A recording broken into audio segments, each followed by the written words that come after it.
The video was provided to the police, and because the video was provided to the police, he managed to get away with those charges. And as a result of that video being provided to the police, I was charged caution, and I had to go on probation. So I have a criminal record, and you know, that was a decision made by the police at the time. Good decision. So I really had to pay the price. Oh, shut up. And I almost got myself murdered at the age of 15. I was on the front page of Hackney Gazette because I had been kidnapped, taken, you know, by the kidnappers to a river. Had all of my hair cut off. I had a bag put over my head and thrown into the river. When you're dating these women, are you asking questions in order to elicit responses like this 2 to 3 years removed from your father leaving, and this is what you're caught up in? Just like we have an S offenders list for adults that inappropriately touch children, I think that we need a false accusers registry for those that have falsely accused people of a crime and it was proven to be false. I did a story. This was about 6 or so days ago. It was a story of this Instagram model. She goes by the name of Victoria Everest up on Instagram. She has since limited all comments on her post because the amount of comments and hates that she has been getting as of a story that broke loose. In it, she falsely accused a man of the R word, and the man's friend recorded her on tape actively denying that the situation ever occurred. Now, the man that she accused was set to be in prison. Life ruined. And if it wasn't for this brother, he would have faced consequences for a crime that he did not commit. Anyway, this video got 97,000 views, and within it, a bunch of views outside of me, especially up on Instagram, which is her current platform of choice, and it went viral, okay? Now, since then, there has been an interview that she has conducted explaining her side of the story, which is fascinating to me because if it was a man who has been accused of this or of S assault, would they be giving him a platform to speak out and defend oneself? Who knows? All right, cool. You can. I don't care. I want to take him to the cleaners, babe. Yeah, but this is what I thought about. This is what I was thinking. I thought about him. Because I hate him because he's so much like me and it annoys me. I doubt it. Nevertheless, because she was given a platform, I think that it is appropriate to review. Without further ado. By the way, I'm going to leave a link to this video down in the description box down below because I just noticed it's 43 minutes, so we will not go over it. Just a couple of the highlights, as well as I'll leave another link to my first video that I did about this in case you're unaware, so you can get the context. Let's go. We are joined by somebody that has gone viral the last couple of days for something very controversial and very sensitive to a lot of people. She is here today to discuss her side of the story and hopefully clear some questions up. Please welcome to the show, Victoria Everest. How are you? I'm hopefully terrible. I also wanted you guys to know that I've been in contact with the man that outed her. I wanted to bring him on to tell his side of the story, to clarify a bunch of information. And now I'd love to hear his thoughts in regards to whatever it is that she's about to say. But unfortunately, he hasn't reached back out to me in a couple of days. So my brother, if you're seeing this right now, feel free to get back in contact with me. All right. If she's being given a platform, your story needs to be heard as well, directly from you. Let's go. Great, thank you. How are you? I'm very well. Thank you for asking. I mean, this has been a very intense couple of days for you, I'm sure. How have you been feeling? How are you managing? Actually, I've managed to stay quite grounded. I've got an excellent support network and community around me, which I'm just incredibly grateful for. I'm in the middle of a 21-day juice fast, which has really just allowed me to just not react to things that are being said online, but really just respond with truth and clarity. So I'm super grateful for this opportunity to set the record straight. Well, thank you for joining us to set the record straight. I'm looking forward to this conversation. Yeah. So before we get started, tell us a bit about yourself. You've got an amazing platform in terms of wellness and fitness and caring for the body. So for those people that don't know you prior to this scandal, tell us a bit more about what you do and who you are. So I run one of the fastest growing detox and wellness academies in the world. And we teach people essentially how they can recreate, claim their health, giving them tools and techniques, predominantly based around fasting, but also other health healing modalities. So movement's a really big part of that. I also support, I guess through my time of growing my community, I support a huge community of people online with just daily inspiration, providing them guidance around juicing, working out, health, wellness. That's essentially what I do in a nutshell. Obviously, you're not in the studio with me. So where exactly are you? So I'm currently in Jamaica. We are in the middle of running our Reset Wellness Retreat, where people across the world fly in for a week to come and detox and reset their body in paradise. It's been an incredible experience. And yes, we're right in the middle of the retreat, but it was really... All right, shut up. It's fascinating to me. People that active toxicity within their life as a way to project against their own internal issues, they create a brand around detoxification of elements, right? Of bad things that you've taken in with your life. It's fascinating to me how the human brain works and how it chooses to cope with whatever inability or lack thereof that you currently exhibit. Nevertheless, I'm gonna skip through this whole intro portion. I don't think that is really that valuable, but let's... Quick emergency meeting. I was recently searching for my name online and found way too much personal information,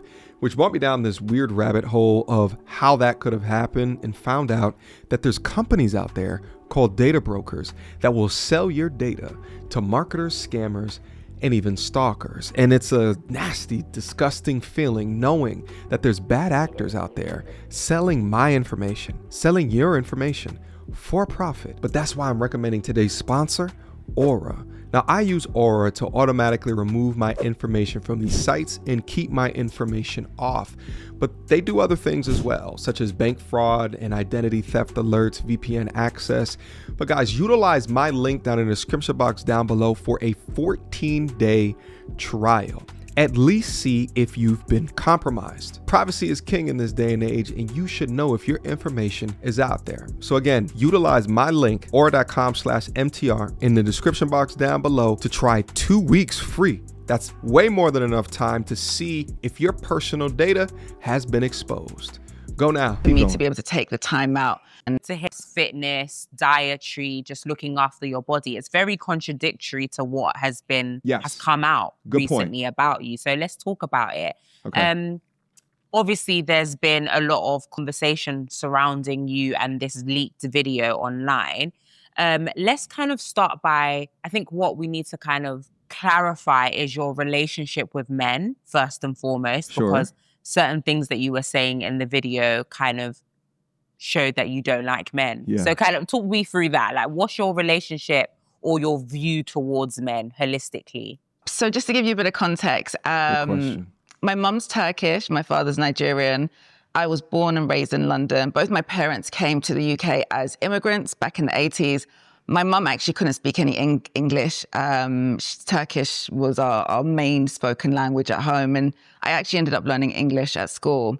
My relationship with my father was a very interesting one. He was a well-renowned journalist, had a publication called Business in Africa magazine, and I was his princess. I had a very, very close relationship with him growing up until the age of 12, when he then moved to South Africa to pursue his business and his career.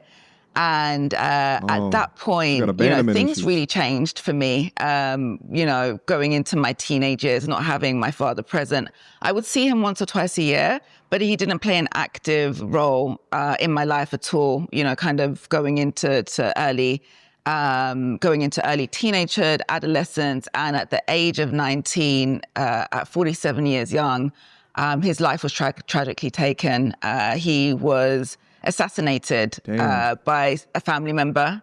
And that was, for me, probably one of the most traumatic experiences I had to go through, as a young adult, in my early teens, losing I would say losing my best friend. I looked up to my dad so much. We spent so much time together, even though he wasn't there physically, he still was my idol, and to have his life, to lose him so tragically at such a young age, I think definitely played a burden on me for sure.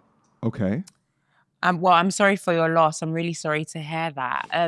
Yeah, condolences. Losing a parent has nothing to do with treating the opposite sex horrendously and trying to damage people's livelihoods. It's literally no correlation whatsoever. So don't you dare try to utilize this as a crutch for sympathy tokens to victimize yourself before describing your side of the story. Do you think that your father being absent in your life contributed to how you view men? Not having my dad around growing up didn't influence my view on men. I think what it did do is it created a space for where I didn't have the right guidance, nurturing, or support structure as a young person. It created the space for me to just essentially encounter challenges, going through, my teenage life from the age of, from the ages of 12 to 16. So from year 7, to year 11, I went to 6 different secondary schools. I was expelled 3 times.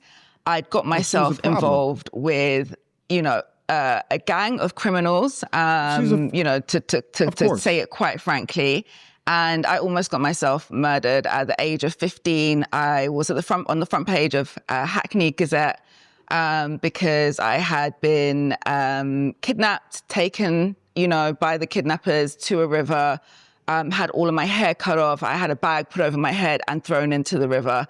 I was in a hospital for 2 weeks in concussion. And as a result of that, there was multiple attacks at that time. But as a result of that first attack, I was put into witness protection, which I later came out of because I decided not to pursue the charges. But at that point, I also was in social services by the age of 15. I was in a foster home. Gentlemen, and this is the learning lesson for all of us, okay? When you're dating these women, are you asking questions in order to elicit responses like this? Pretend like you're sitting across the dinner table from her.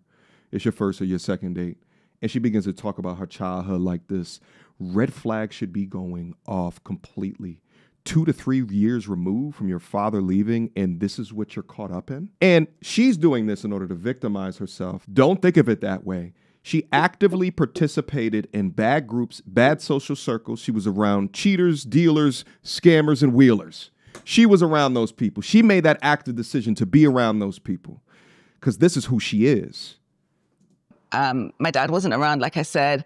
And both my parents really tried their best with me. I am an only child, and I think by the point where they realized that my life was in serious danger growing up, at the time I was in Hackney. So when they realized that my life was in serious danger, my dad decided to step in and remove me from the UK.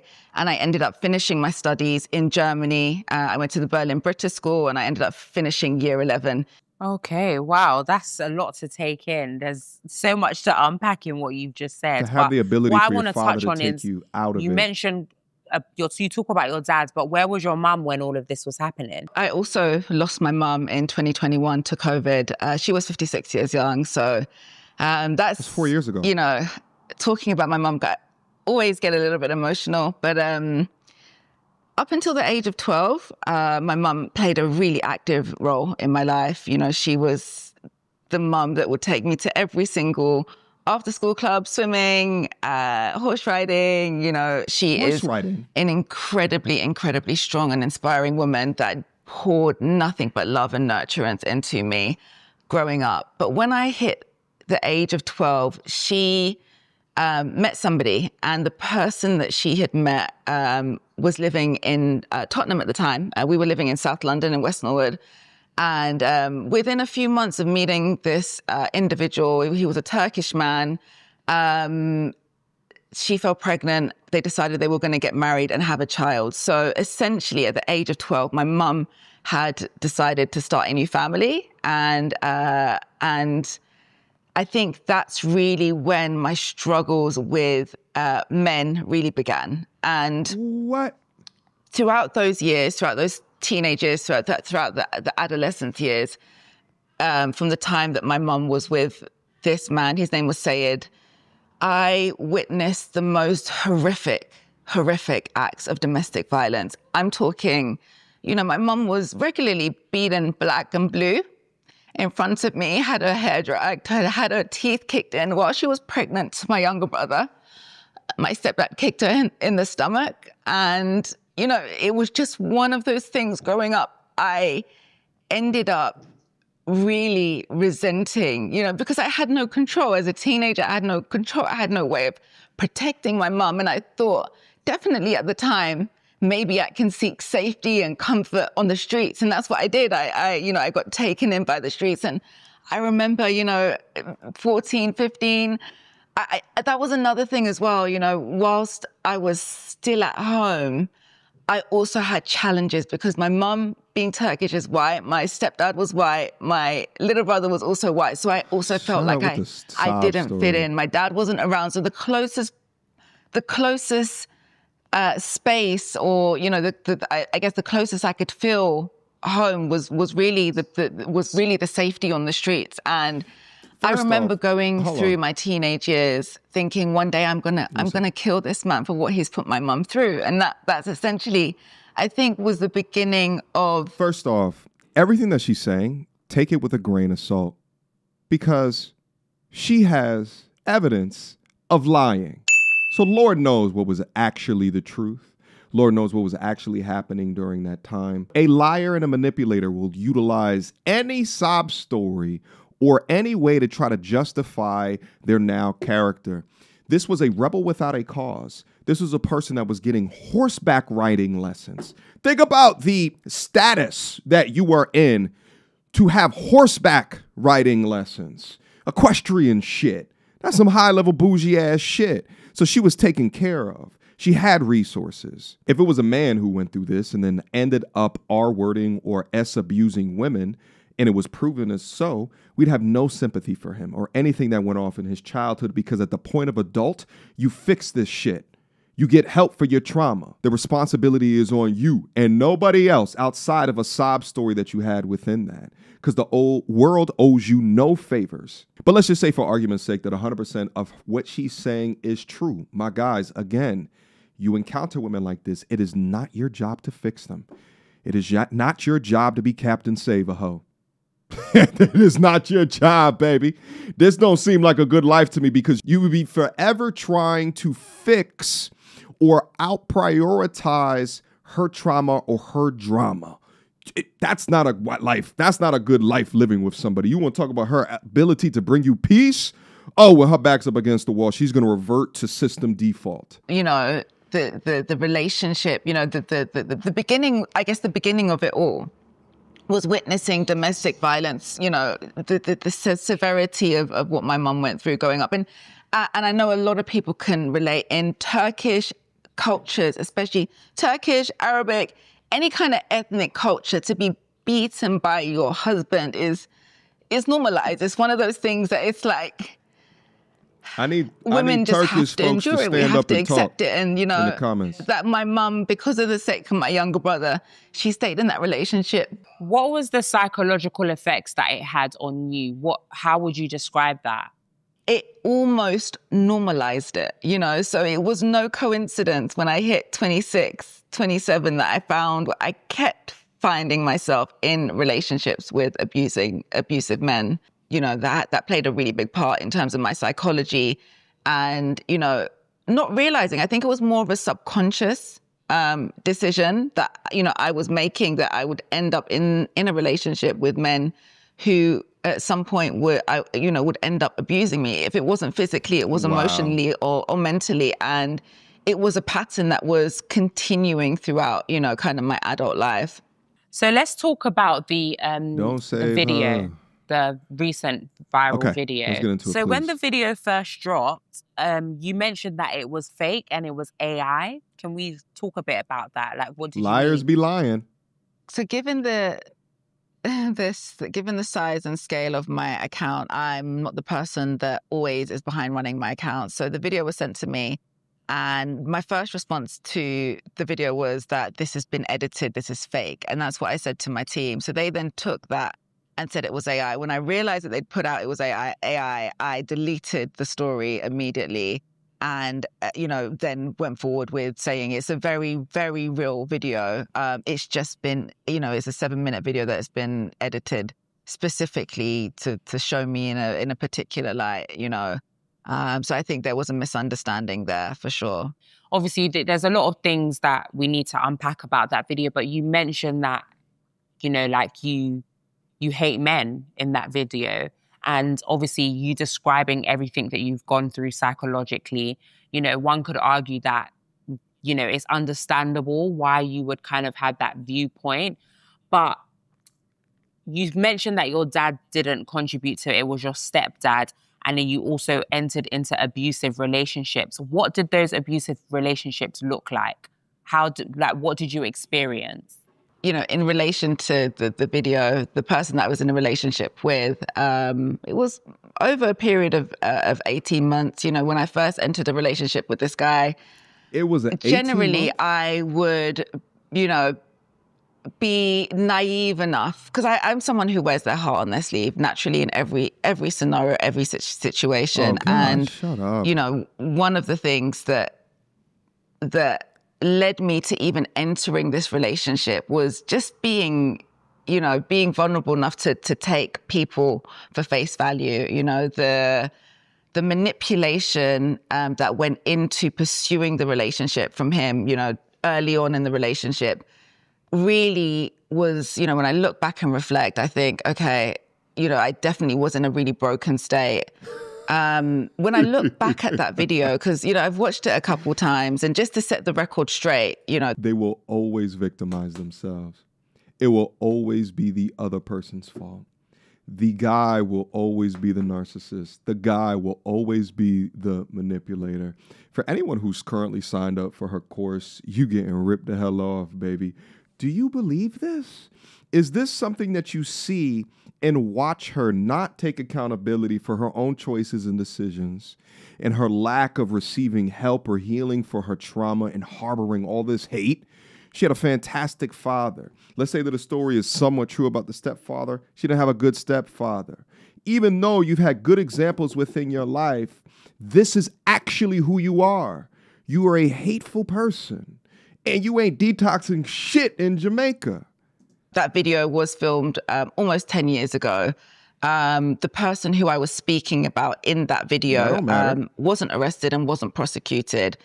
Whilst I said some extremely, extremely, vile things in that video, a lot of people have really focused on the hate and the anger. And I'm so sorry. I'm just going to cut you, because you said the person in the video that you were referring to was not prosecuted, was not arrested, was not charged. Absolutely not. He wasn't, he wasn't charged. He didn't go to jail. And actually the video was provided to the police, and because the video was provided to the police, he managed to get away with those charges. And as a result of that video being provided to the police, I was charged, caution, and I had to go on probation. So I have a criminal record, and that was a decision made by the police at the time. Good decision. So I really had to pay the price. Oh, shut up. Going on probation after accusing someone that could have ended up in a 10-year jail sentence is not enough. They went light on your lying ass, and you should have gotten some hard time. You should have gotten the exact same sentence that he would have gotten if he was thrown in jail. That's how you deter these losers. And shout out to the friend again for exposing this serpent for exactly who she truly is. This is what accountability should look like, not the way that she's describing herself in the background and oh, woe is me and this sob story. That's not taking accountability. That's justifying how she might behave in a certain way. She weaponized false allegations and was caught red-handed and received a ridiculously light sentence. Okay, so we're moving along a bit quickly here. So the video, the man that released the video, Gucci Walker, I believe, right? Am I correct? Correct. Yeah. Shout out to that brother. He released a statement saying that his friend, the reason why he made the video was because his friend was charged with a false case. Yeah. And at the hands of you planned it. You had the man in your house where you both had intercourse, and then the police caught him there.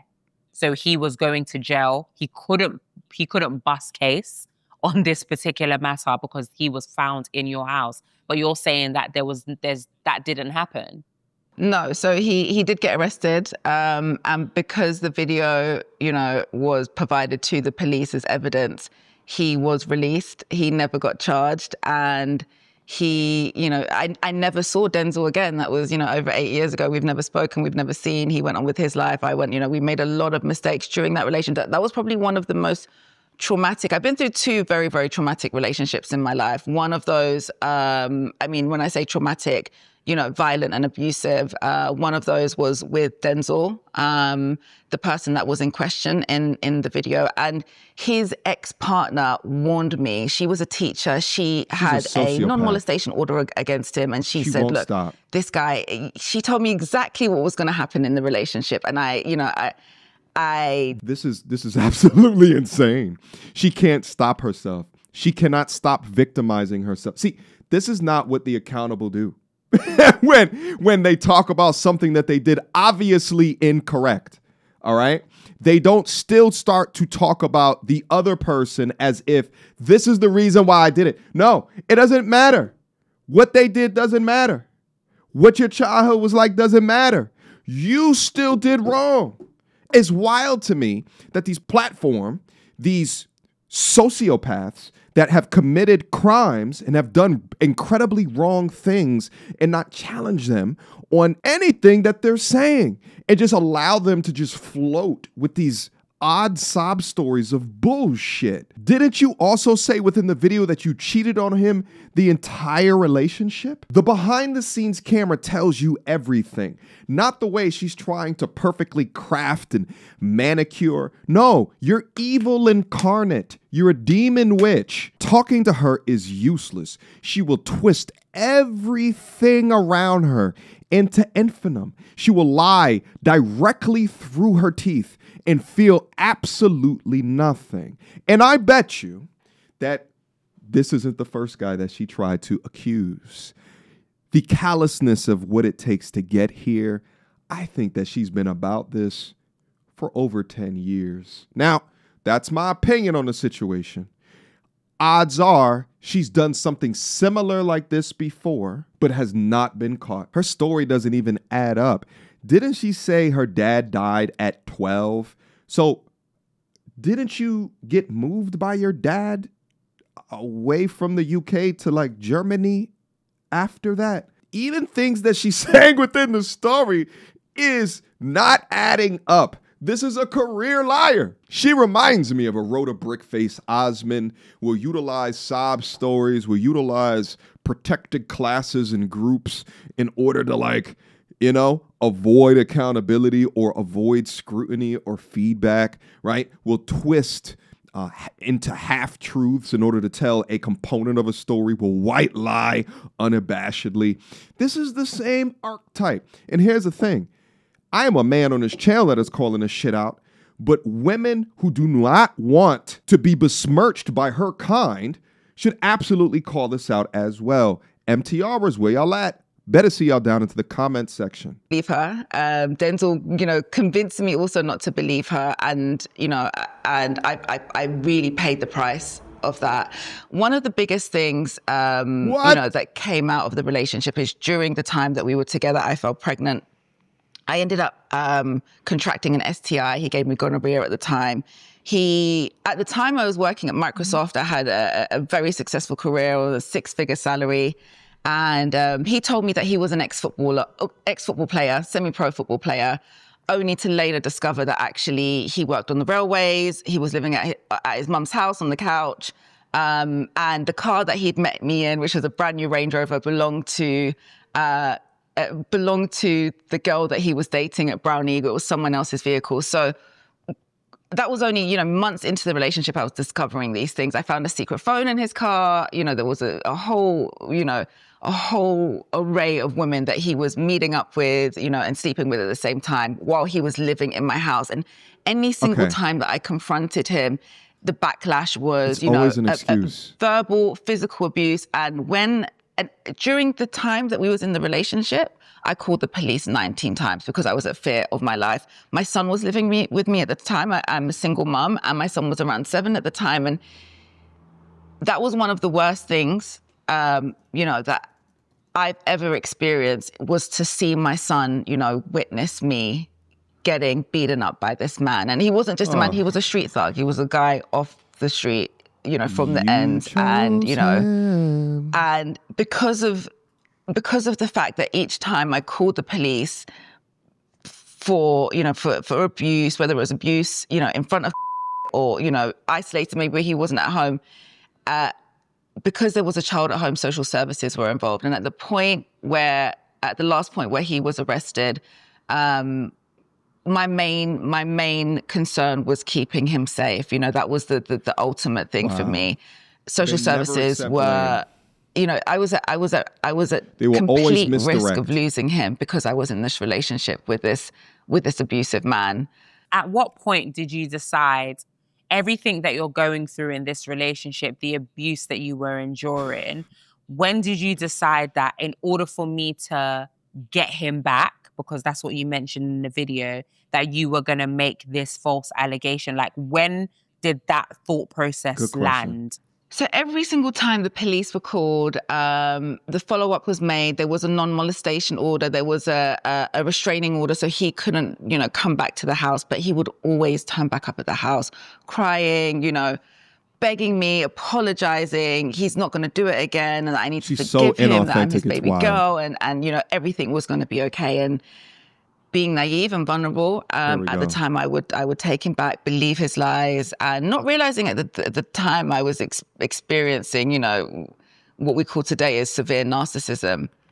But there came a point where the social services were like, you know, we're gonna. You're now putting your child in risk by staying in this relationship. It was only in hindsight, when I look back, I take responsibility for being the codependent to enable that relationship to go on for as long as it did. I definitely take accountability, you know, for the things that I said in that video, the hurtful things that I said. I hate men.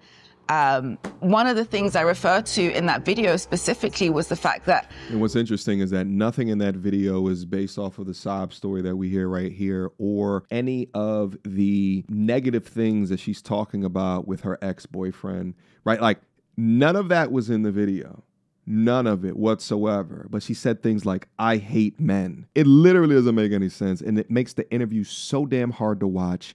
The host is ass. She's not asking any follow-up questions, no fact checks, no evidence, no receipts. We have a receipt. All we have right here is just her trying to massage the story with her best PR hat. That's all we have. But there's no pictures of bruises. There's no videos of abuse. Where is all of it? Where's the police reports? It's nothing here. Like, huh? I don't know how much more I could take. I say to the person that was recording the video that I'm going to put a stop to this so that he doesn't go and do this to other women. You know, like, I felt at that point that the only person that could stop this man was me. And the only way that I could stop him was by sending him to jail. And the reason behind that was, like, I didn't want anyone else. Victoria, I'm so sorry. I'm just going to interject here. Yeah. So are you saying that you wanted to get him back because of the abuse? Because even though you're mentioning things that he's done, I'm still a bit hazy on what he actually did to you. Like, what was the okay, fair question. 13th reason as to why you felt like, I'm going to get him arrested? What was he actually doing to you? Good question. Okay. He'd beaten me up in front of He'd beating me black and blue. It wasn't just, you know... Let's see some evidence. You know, my mouth was swollen. I had blood. My eyes, it was just a... Pictures. Essentially, it was a repeat of what I had been experiencing growing up. At that point, I don't believe her whatsoever. If the guy, I forget his name, I think that she said it earlier. If the guy wants to come up here and I'll give you a platform for your side of the story, all right, contact me. Information down in the description box. If Gucci Walker wants to come up on here, again, hit me up. We can have a conversation, all right? I can understand that at this current junction, she is facing the repercussions and the consequences, so maybe you guys don't want to even touch it and just let it go. I completely understand that, and I don't blame you guys for not reaching out, but I'm letting you know this is a platform that you can come up here, and we can have a fantastic conversation in regards to y'all sides of the story. All right, and I'll keep it fair over here. But there was something oozing from her that screams, liar, liar. Anyway, I think I'm done with this bullshit. My brain is melting out my ears listening to her lie. So I think I'm going to end the content right here. Victimizing yourself after falsely accusing a man of one of the worst crimes that a man can be accused of and given a platform to do damage control is absolutely nasty and diabolical work. Nevertheless, if you guys are still here with me in the video, then do me a favor, drop me a like, subscribe to the channel. Shout out to Aura for sponsoring today's video. The more that I do content like this, the more that it is apparent that your private information on these public websites, especially if you have a crazy ass ex like this, right? Yeah, you don't want to nowhere near her grimy little hands, do you? All right. It's who I trust in order to remove my private information, and I think you guys should trust it as well. Nevertheless, questions, comments, concerns, leave them down in the comment box down below. What is it that you think? Did you think I go too hard on her? Do you believe a damn thing that was said within this? I think I said everything that I have to say. Can't wait to hear you guys' thoughts. Let's have a conversation about it. Until next time, YouTube.